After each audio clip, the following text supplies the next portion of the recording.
सागर में वो पकड़ा गया, मछली की पेट में जा गिरा। सागर में वो पकड़ा गया, मछली की पेट में जा गिरा। तब वो दुआ मांगा और मुक्ति मिला अनुताप से। तब वो दुआ मांगा और मुक्ति मिला अनुताप से। चूना वो भाग रहा था खुदा से छुप छुप कर। चूना वो भाग रहा था खुदा से छुप छुप कर।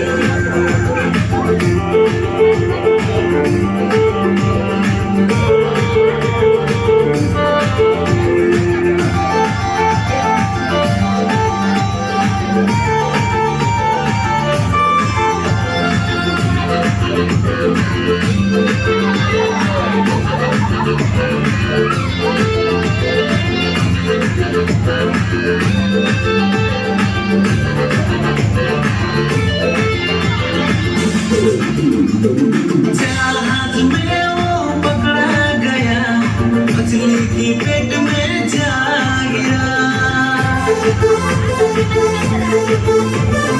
जहाज में वो पकड़ा गया, मछली की पेट में जा गिरा।